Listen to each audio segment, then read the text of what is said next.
દિયોદરમાં તાલુકા પંચાયતની ચૂંટણીને લઈને બબાલ પણ થઈ, પોલીસ કેસ થયો અને આખરે ફરી એકવાર પ્રમુખ માટેની ચૂંટણી પણ યોજાઈ, પણ ફરી એકવાર ચૂંટણી મુલતવી રાખવામાં આવી। આખરે દિયોદરમાં શું ચાલી રહ્યું છે, કોણ કોને રોકવા માંગે છે અને ગેનીબેનના ગઢમાં રાજકીય તાપમાન કેમ ચરમસીમાએ પહોંચ્યું છે, જુઓ આ ખાસ રિપોર્ટમાં। શું છે સમગ્ર મામલો તેની વિગતવાર ચર્ચા કરીએ। બનાસકાંઠાના દિયોદરમાં તાલુકા પંચાયતની ચૂંટણી હવે રાજકીય યુદ્ધમાં ફેરવાઈ ગઈ। પ્રમુખની ખુરશીને લઈને એવો ઘમાસાણ જામ્યું કે પહેલા બવાલ, પછી પોલીસ ફરિયાદ, હવે બીજી વખત પણ ચૂંટણી મુલતવી રાખવામાં આવી। દિયોદરમાં તાલુકા પંચાયતની ચૂંટણી થઈ અને પ્રમુખના નામને લઈને ભાજપ અને કોંગ્રેસ વચ્ચે બબાલ પણ થઈ અને ત્યારબાદ આજે ફરી એકવાર ચૂંટણીનું આયોજન કરવામાં આવ્યું હતું, પણ ફરી એકવાર ચૂંટણી મુલતવી રાખવામાં આવી છે। ખાસ કરીને અહીંયા કોંગ્રેસ નેતાઓના એવા આક્ષેપ છે કે તેમના પ્રમુખ બની શકે છે તેટલા માટે જ ભાજપનું કાવતરું છે। તેવામાં ગેનીબેન ઠાકોરે પ્રાંત અધિકારીને નિશાન બનાવતા કહ્યું કે નોકરી છોડીને ભાજપમાં જોડાઈ જાઓ। ત્યારે આ સમગ્ર મામલે ગેનીબેન અને ગુલાબસિંહ રાજપૂતનું શું કહેવું છે તે સાંભળી લઈએ। બધું અવાજ આવશે। આજે દિયોદર તાલુકા પંચાયતના પ્રમુખ ઉપપ્રમુખની ચૂંટણી યોજાવાની હતી। ત્રીજી વખત ચૂંટણીના જે અધિકારીઓ છે એણે ફેરફાર કર્યો। પહેલાં 25 તારીખ હતી, 25 તારીખે કોઈ પણ કારણ વગર ચૂંટણી મુલતવી રાખી। એના પછી આજ 27 તારીખ નક્કી કરેલી હતી। 27ને 11:30 વાગે કોઈ અધિકારી આવ્યા નહીં અને બાનું એવું કાઢવામાં આવ્યું કે ચૂંટણી અધિકારી જે નિમેલા હતા એમની તબિયત બગડી છે। ગઈકાલે જ્યારે કલેક્ટર ઓફિસમાં અમે ગયા ત્યારે પણ એ તંદુરસ્ત હતા અને અમારી સાથે જમ્યા છે અને ફરી પાછું આજે એવું કહેવામાં આવ્યું કે અમે 3 વાગે ચૂંટણી કરાવશું અને 3 વાગ્યા સુધી અમારા સભ્યો બધા સભાખંડમાં હતા। એક પણ ચૂંટણી અધિકારી જે નિમણૂક કરેલી હતી એ 3 વાગ્યા સુધી કોઈ ચૂંટણી અહીં કરાવવા માટે આવ્યું નથી।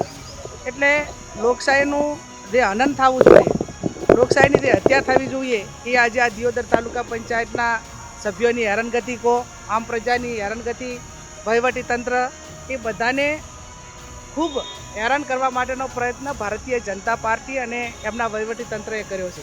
ગમે તેને તોડવા માટે કરીને છેલ્લા 3 દિવસથી પ્રયત્ન કરી રહ્યા છે। 2 વખત મુલતવી એટલે રાખી કે ગમે તેમ કરીને સભ્ય તોડે। આજે 11:30 વાગે અધિકારી નહોતા આવવાના, અમને પહેલથી ખ્યાલ હતો, એના માટે અમે ગઈકાલે ચૂંટણી અધિકારી બદલવાની માંગણી કરી હતી, પણ ના બદલ્યા।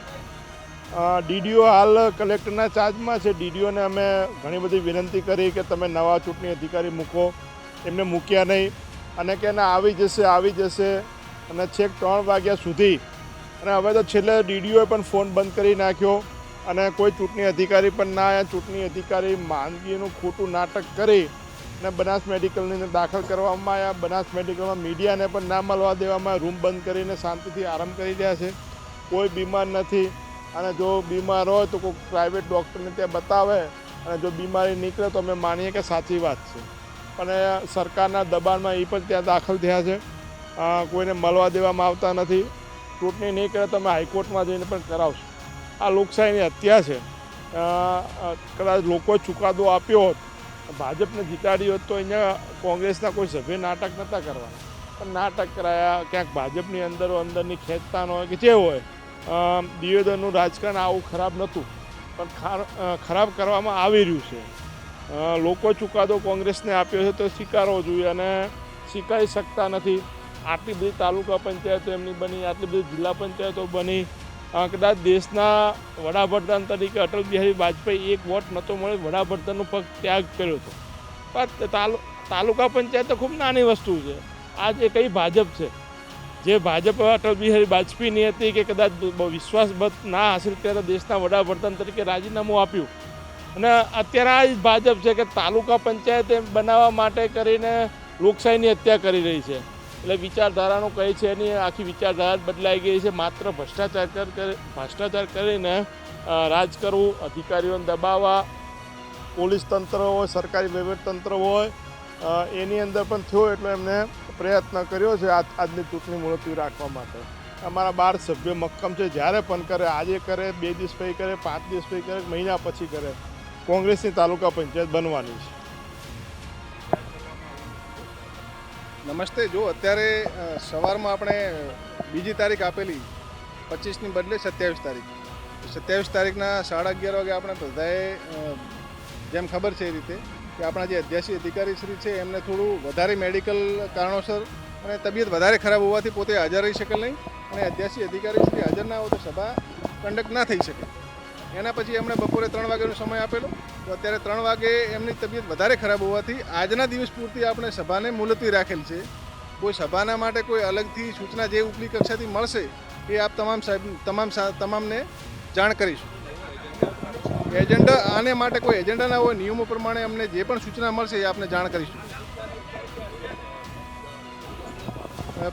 અત્યારે પોતે મેડિકલ હોસ્પિટલની અંદર એડમિટ છે એવા મને સમાચાર છે, બીજું આગળની મને કોઈ માહિતી નથી.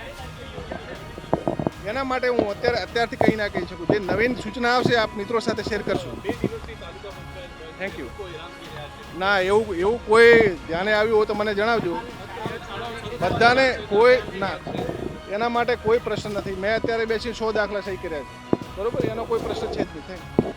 અહીંયા અમારી એક બેન જે ડિલિવરી પ્રસંગમાં આજે એની ગાયનેક ડૉક્ટરે તારીખ આપેલી હતી, મેડિકલ સ્ટાફ સાથે લગભગ 11 વાગ્યાથી કરીને અત્યારે 5 વાગ્યા સુધી બેન એ અહીં સભાખંડમાં રહી. એના ઉપર પણ દયા ભારતીય જનતા પાર્ટીના નેતાઓ કે એમના વહીવટીતંત્રને દયા ન આવી અને કોઈ પણ કારણ વગર ત્યાં બનાસ મેડિકલમાં દાખલ થઈ અને ચૂંટણી આજે મુલતવી રાખવામાં ફરી આવી છે. ટીડીઓ મારફત અહીંયા હાલ જાહેરાત કરી કે વહીવટીતંત્ર તરફથી અમને કોઈ સૂચના આપવામાં આવી નથી અને હવે જ્યારે અમને વહીવટીતંત્ર સૂચના આપશે ત્યારે અમે સભ્યોને જાણ કરશું. એકદમ આખું વહીવટીતંત્ર એના નિયમોનું સરેઆમ એ ધજીઓ ઉડી રહી છે કે કયા કારણોસર નથી આવ્યા, કેમ નથી આવ્યા, એનું પ્રોસિડિંગ લખાવવું જોઈએ, અહીંયા જે અધિકારી હાજર હોય એને જાણ કરવી જોઈએ, પણ એ પૈકીનું પણ કશું કર્યું નથી. એટલે હું માનું છું ત્યાં સુધી હવે આ સરકારની અંદર વહીવટીતંત્ર જેવું કાંઈ રહ્યું નથી. ત્યાં સરમુખતારશાહી તરફ આખો દેશ એ ધકેલાઈ રહ્યો છે. પણ અમે આપના મીડિયાના માધ્યમથી કહેવા માગીએ છીએ કે તમે અમારા ઉપર 307 અમારા કાર્યકર ઉપર દાખલ કરો, તમે જે કલમો લગાવવી હોય લગાવો, જેટલો અત્યાચાર અમારા ઉપર ગુજારવો હોય એટલો બધો વહીવટી રીતે બધો ગુજારો, પણ અમારા સભ્યો મક્કમ છે, કોંગ્રેસના કાર્યકરો મક્કમ છે.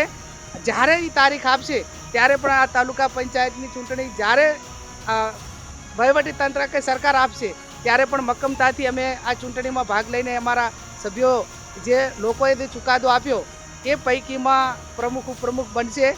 હાલ દિયોદર તાલુકા પંચાયતની પ્રમુખ પદની ચૂંટણીને લઈને રાજકીય ગરમાવો વધુ તેજ બન્યો છે.